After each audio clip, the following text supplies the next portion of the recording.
John Bercow coming here to give us an address. It's very kind of him to take time out of his day, so I'm going to hand you over to him to give his address. Firstly though, if anyone hasn't registered, please do so now.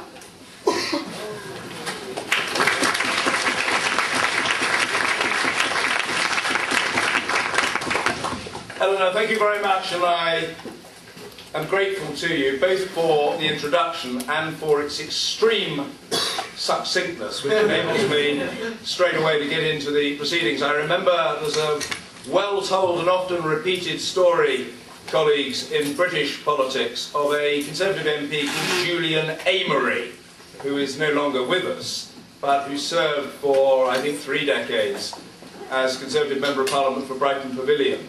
He once went to speak at a meeting in Methodist Central Hall in Westminster, and the chair of the meeting was a big fan of his and introduced him at inordinate length, lasting 42 minutes.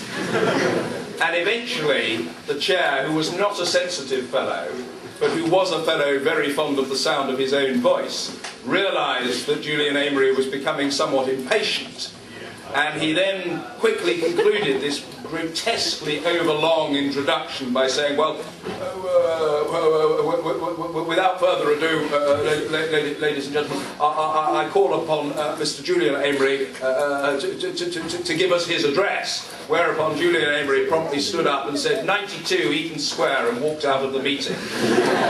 Now, fortunately, Eleanor didn't fall into that trap today. It's an absolute delight and pleasure to be here on the occasion of the Soas InterVarsity competition. My briefing, which I hope is correct, advises me that this is the 6th year of the operation of the tournament. And if you want a snapshot of the extent and magnitude of the progress of the tournament without belabouring you with a litany of statistics, I can simply tell you that I'm advised that in 2008, admittedly not the first year of the tournament, but probably the first year for which the figures have been retained, there were 63 competing teams. This year, 3 years on, there are 116 competing teams.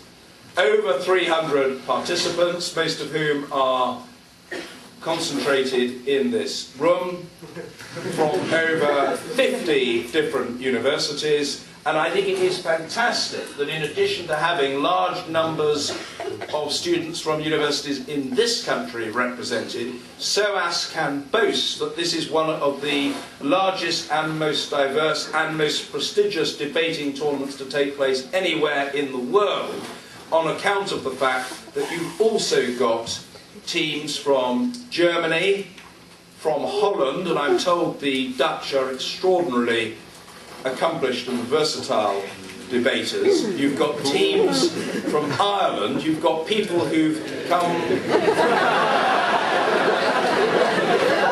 all the way from the United States. And you've got people apparently who come to the SOAS tournament to debate, and they are so hooked on this magnificent establishment that on the back of coming for the debating tournament, they apply to do master's degrees here. So there is a real incentive. I hope I'm saying the right thing, and I will be duly complimented for doing so, when I say that the lawyers who are sponsoring this tournament are making an extremely wise choice in their sponsorship, and they might even feel that they should continue it.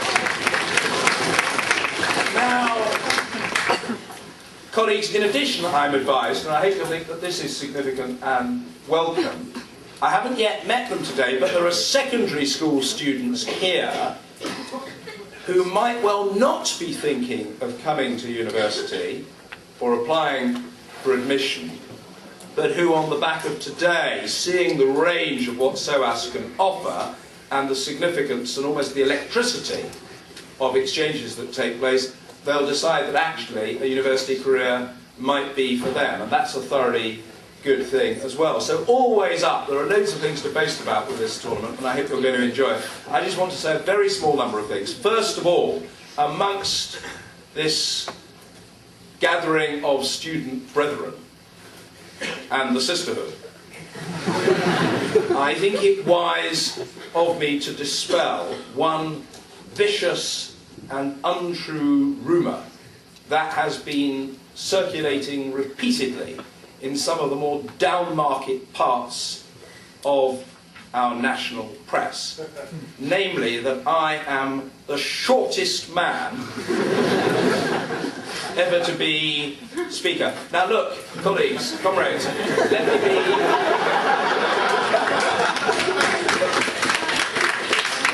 absolutely candid with you. I have always been short. I am 48 years old and I remain short.